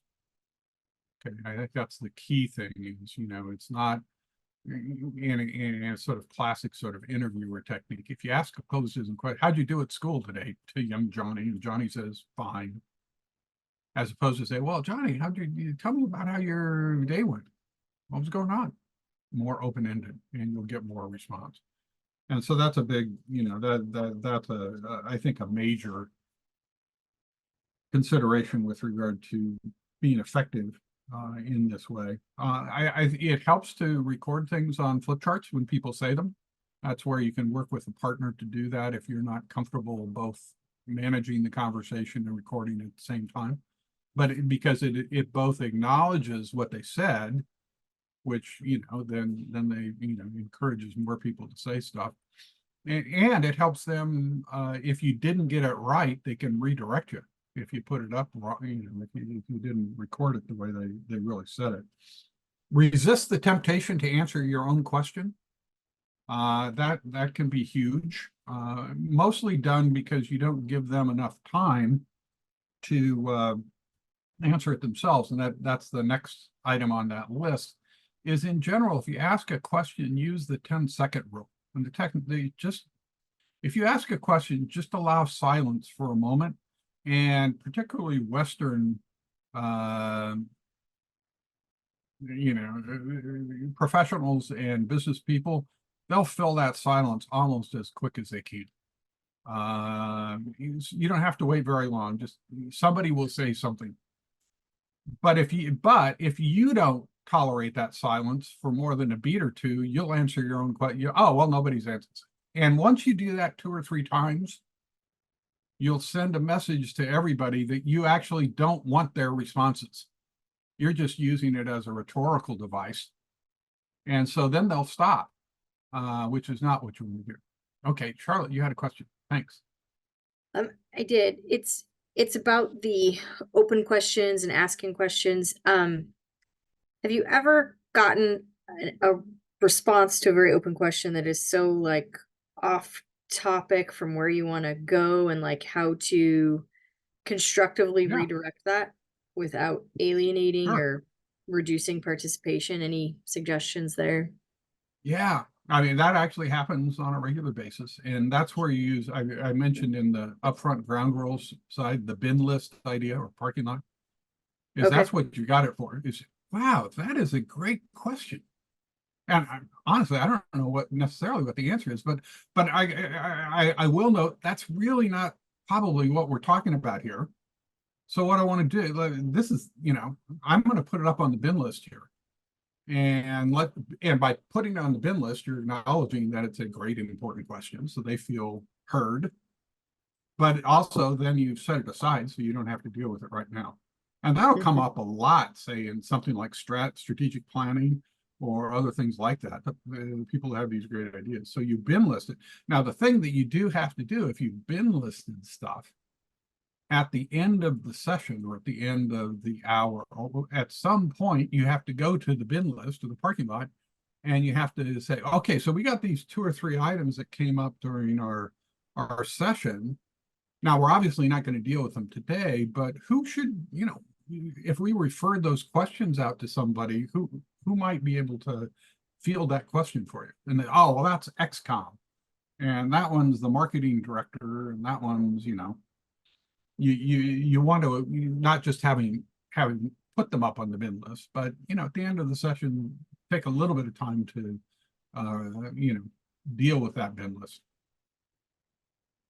Sound right? Thank you. Yeah. Okay. And then just overall, I guess the last thing there, practice active listening. And all of the advice and guidance you've gotten about active listening through the years, I'm sure all of it applies in Q&A stuff with participants. Any other questions about Q&A? Couple more or last, dealing with strong-willed participants.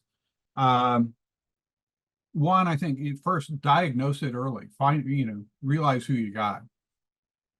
So just be noticing who's is particularly opinionated and wants to have their opinion heard, so that you don't act on it too late. If it seems to be creating a problem, I think the best thing to do is often to check in with them offline and sort of acknowledge, boy, it's you really offered some great ideas and stuff, but I want to check with you. We in our ground rules, we set up this notion of full participation. We want to hear from everybody. And I'd like you to think about whether we're creating, with as much as you want to participate, whether you're allowing everybody else to get in this, to get in the scrum. And or the other side is, if they've been dominating and they're insisting on their idea being right, is to be counseling them, and easier to do off the side, that we're really not in a situation where it's wrong or right here, that we want to use, this process to learn.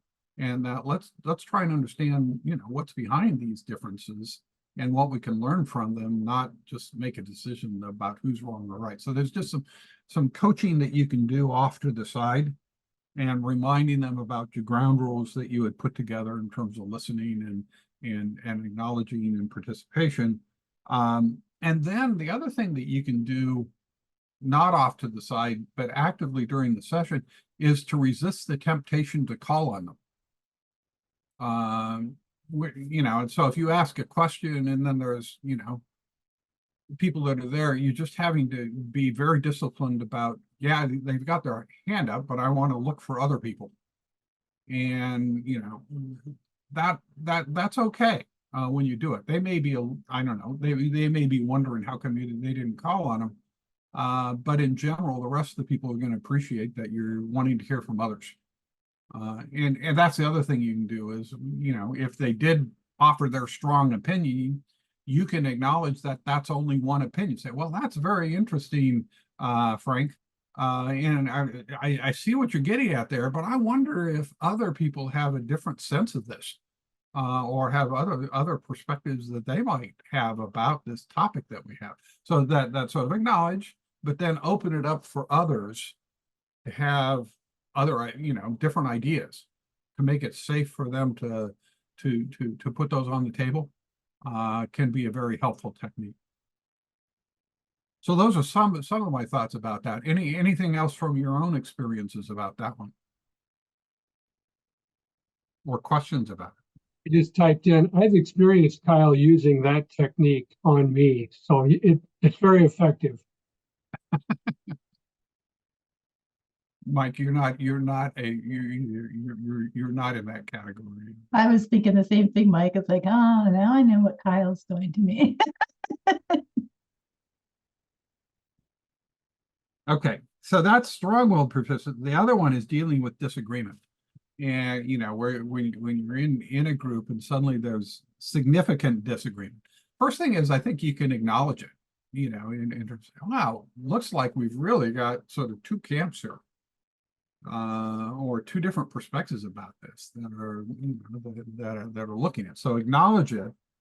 Then I think that it's I think you can instead of putting people in a position where they have to decide which of those sides are right or correct or you want to do or whatever, is that you can first acknowledge that this disagreement is good because it fosters creativity and learning. If you never have disagreement, you're not going to learn a lot. Or if you never have disagreement, you're not going to be very creative.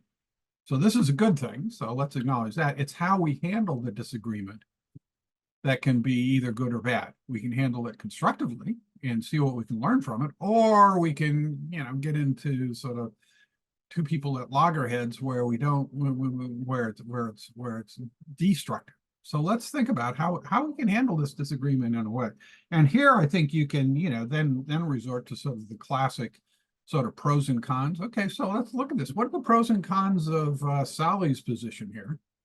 That is about this. And then what are they about Harry's position? And then what do we learn from doing that sort of pros and cons and getting those and typically, getting them up on flip charts, if it's a significant thing, so that people can learn from them there. Not forcing people to decide. Now, in some cases, you could just, allow both of those things to be present. Say if you were doing generating driving forces and there's disagreement about whether it's this or that. Well, there's probably no need to necessarily decide. You could have them both and then sort it out with the dot pole type of thing. Yeah, Lauren? One thing you did at the Museum of Nature and Science in Denver that I thought was really effective is have each side trade places and say, well, what's good about their perspective? And because that really made us all think in very different ways. Yeah, so that was that idea of polarity thinking, which was a exercise that we did there in Denver, is a more involved way of getting through by disagreement. But you could do just mentally, you could be doing that with regard to even, a small disagreement, a not a whole group, but, a disagreement in a discussion like this. You could almost use the same, well, what are the pros and cons of this side versus the pros and cons of that side? And put yourself in their shoes for a moment. What would you say? And a little bit of that framing that way can go a long way.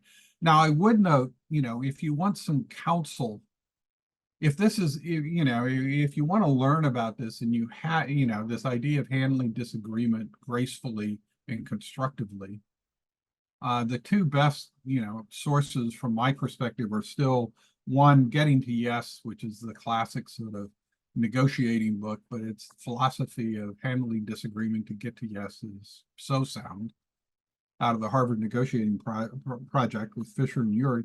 The other one is another Harvard Negotiating Project book, which is probably the best, from my perspective, of the books that counsel people in terms of how to engage in difficult conversations.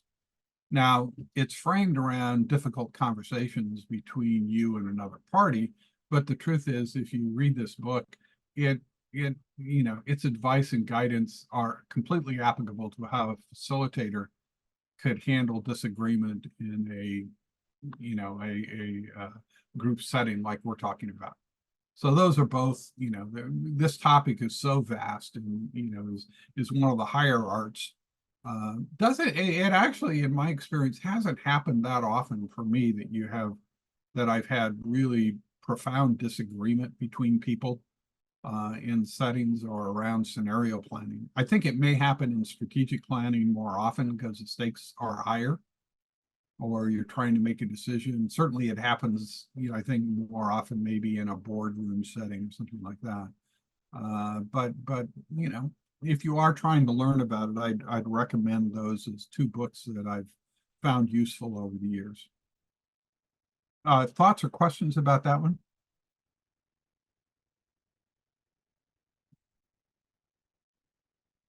Okay, so last one of these I want to cover is just this wrapping up. One of the ways in terms of wrapping up, besides giving a summary and having sort of a final sort of thoughts offered by people, one is you can get people to think about how they will apply the learning how they will personally apply the learning from the session that you facilitated by a device called Stop, Starts, and Continues. And the device, which I probably used on any number of occasions in the Change Lab. And it's really to say, for instance, okay, so based on the learning that we've done over the last 2 days about cybersecurity, what are two things that you're going to start doing, one thing that you stopped doing, and one thing that's actually working for you that you want to continue to do? And have everybody sort of do their own version of that, give them 2 or 3 minutes to think that. And then share that. Okay, so pair up or triads, share your stop, starts, and continues. And it becomes sort of a form of commitment, because once they've told a couple other people, once they've thought of it themselves, and then they've told a couple other people, the likelihood of them doing it is much higher. So that's sort of a version of commitments that I found over the years is quite useful for fostering the personal application of the learning or the work that you're doing. That's not sort of next steps for an organization. That's really the personal side of things. Always good if you've got to, if you can, to gather feedback from participants, in terms of, you can do it in all those classic ways of pluses and minuses, or what worked for you, what didn't, what could we have done better, and have it on 2 flip charts if you want to formally scribe it. Or you can do it just in terms of a checkout question. What was it? In terms of how did you react? I generally, for the checkout question, it's, the ones that I usually use are framed around learning. Say, what's the most significant insight or learning that you've done in this session?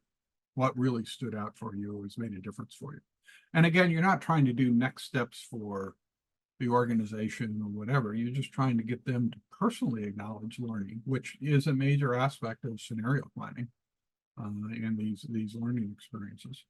So again, thinking about that checkout question, what's the last question that you want to ask is usually quite important, so that you can get some meaningful responses there.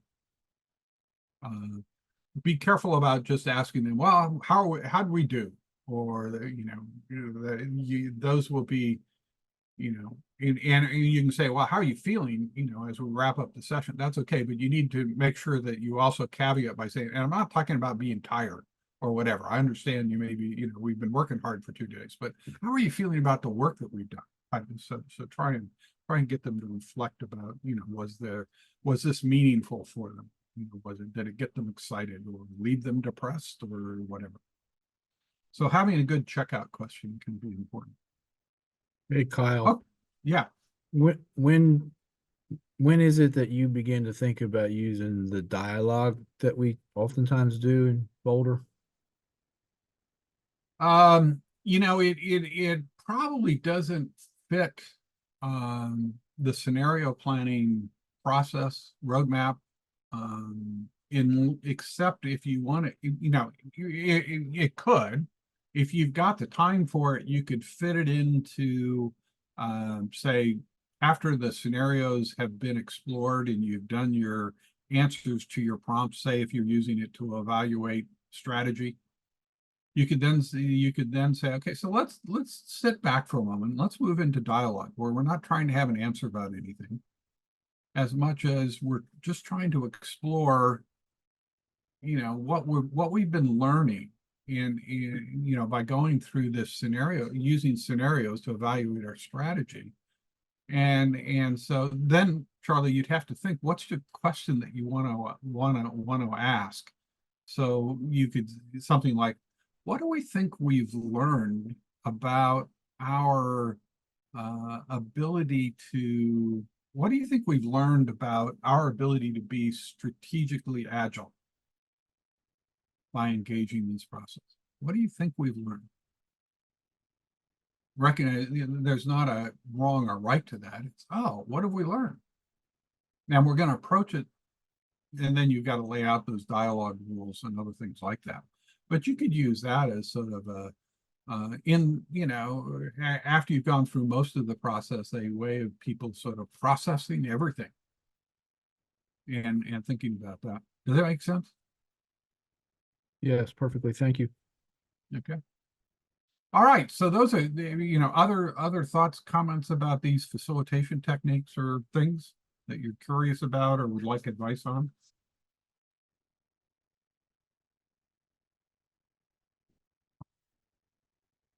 Okay, other thoughts, comments about scenario planning? We've got about 10 minutes here, so we can begin to wrap up our work in this.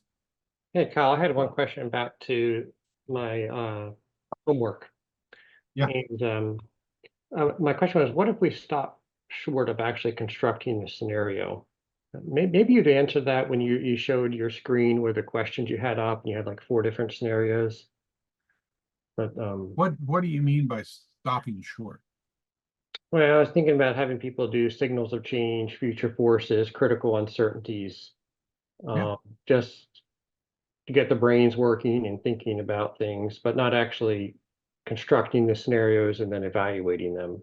That can all work. depending on how much time you've got. So for instance, I mean, that notion of critical uncertainties, I've done that in conference settings.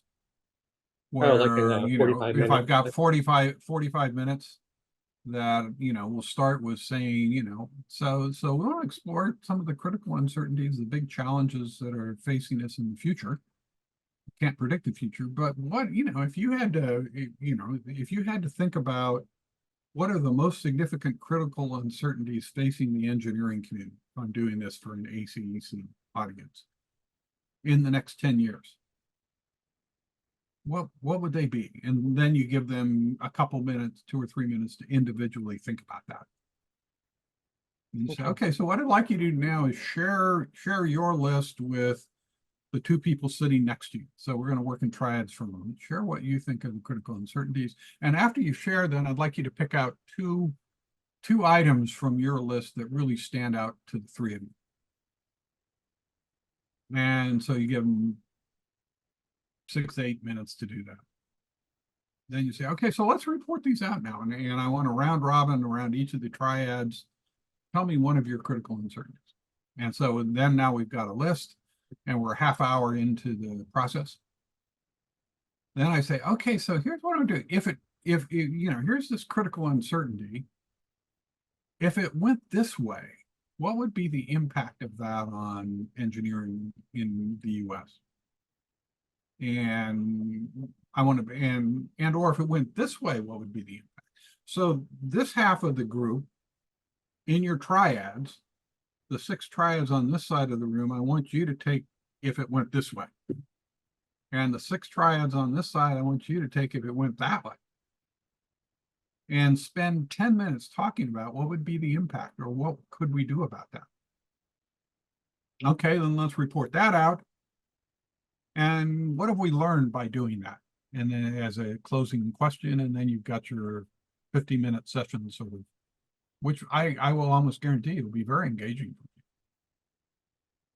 Now you can do the same thing on signals, but for signals, they probably have to do pre-work so they could go out and look for them rather than having them top of mind. That was actually my Future force. Yeah. Future forces, I think they probably know enough that you could do it in, you know, using what they bring in, even if they hadn't had a chance to go out and do any research. Okay. My other question was actually about homework. And like we did a fair amount, I'd say we did a lot of homework before the Boulder session. And so I have some concerns about people not doing their homework. So I think you're leading towards the answer. Like we could do future forces with really a small amount of homework, but signals of change we probably couldn't. I think that's where you're going. Yeah. Okay. And so overall, you probably have observed with me based on Boulder and other things. I don't shy away from I don't shy away from having people do readings and pre-session work and stuff like that because it aids the process. And, you know, there will be some people that don't do it, but actually my experience is most people will take a good hearted try. They won't get through all of it, maybe, but they'll have gotten through enough that it will significantly aid the process. Yeah. That's good. Thank you, Colin. Yeah. Just if you would have really been in trouble if you attended my sessions in the Senior Executive Institute, where for each of those sessions we had people read typically Tricia knows, but you know, 4 or 5 books and do other things coming into the sessions. Yeah. Okay. So we're beginning to wrap up. Other sort of tail end sort of questions or thoughts we haven't covered. How do we do? Let's see. I want to go back to the questions at the start of the day. Let me grab that and see if we covered most of those things that had come up. Homework we talked just about.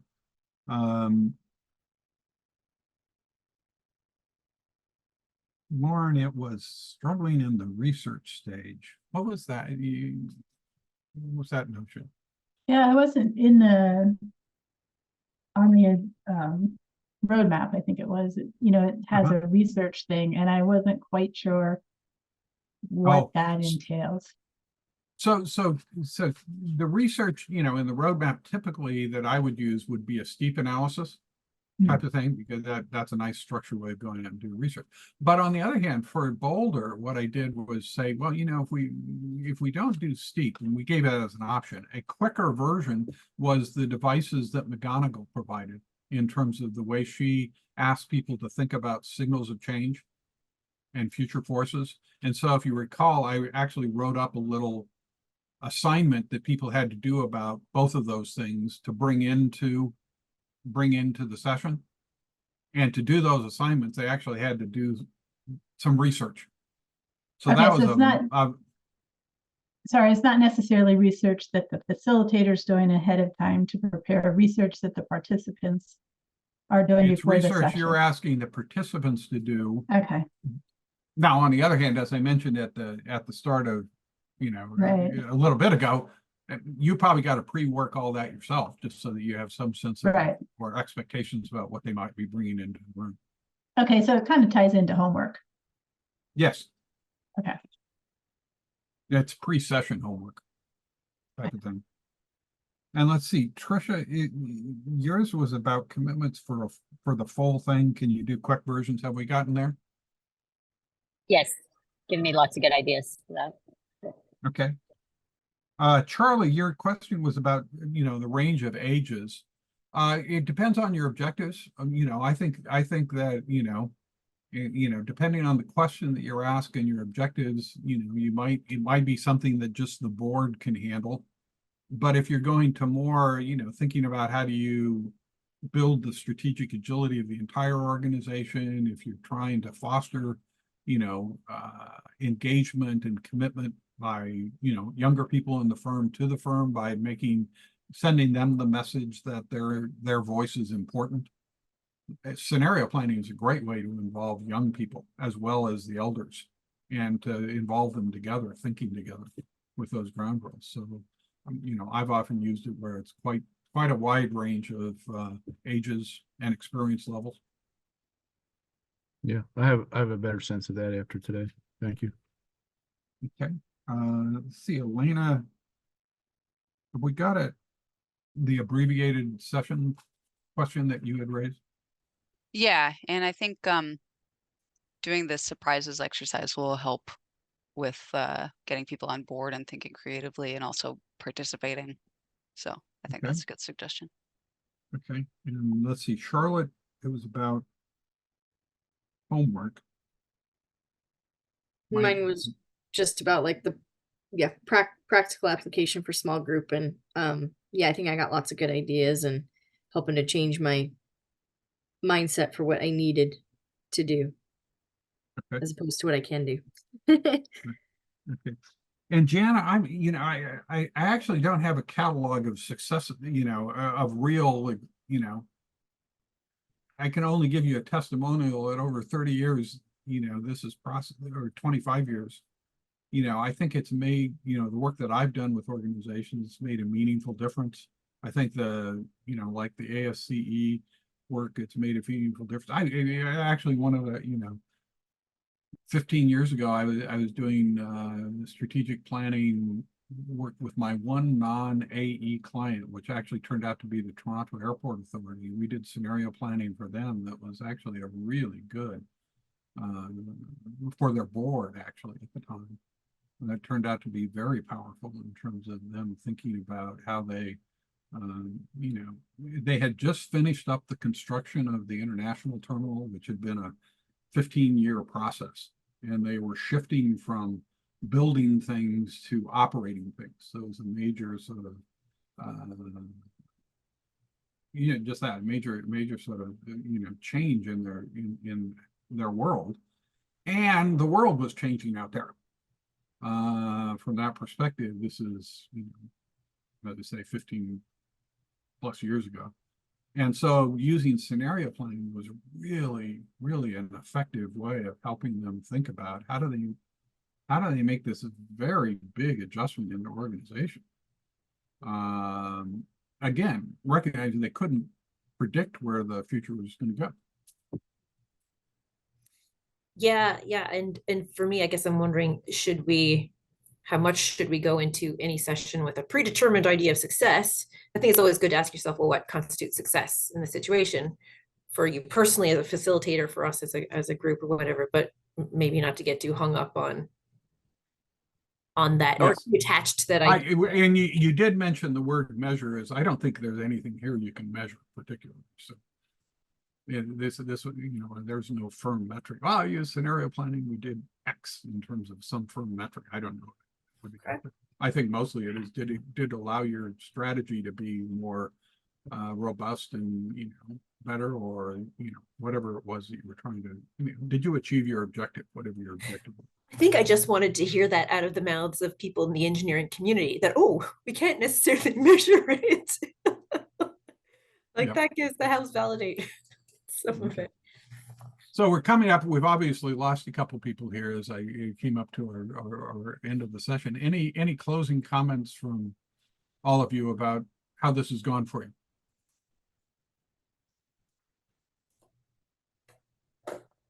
How'd we do?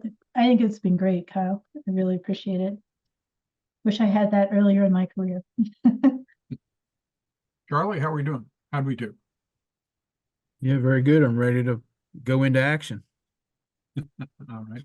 Tricia? Thank you. Yeah, very good. Lots of great ideas, and appreciate the facilitation assistance ideas too. Okay. Jana? Thanks very much. I appreciate the resources. If so, I feel like I've got some more tools in the toolkit. Okay. And Elena? Yeah, really good. Definitely have some more ideas about how to do scenario planning facilitation, but also I'm really intrigued by the latter half of what we just did, and I'm already starting to think about like facilitating the meetings that I have coming up in a couple hours. So Good. All right, Mike?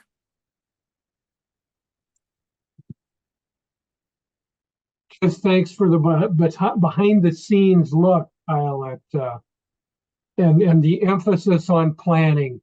It seems like no matter what you're talking about, planning and preparation is key. So thanks for that. Okay. Well, listen, it's been I've really enjoyed sort of doing this and sort of trying to get some of this stuff down on paper and rethink some of this stuff in terms of the facilitation techniques and stuff like that. So, good working with all of you. Good luck on doing this. If questions come up that you want to pass by me, send a note or whatever. That's good. I will not. I'd like to, if you weren't there at this as we came back from break, I'll go ahead and send that document that we looked at just before the break, even in draft form, out this afternoon or tomorrow or whatever.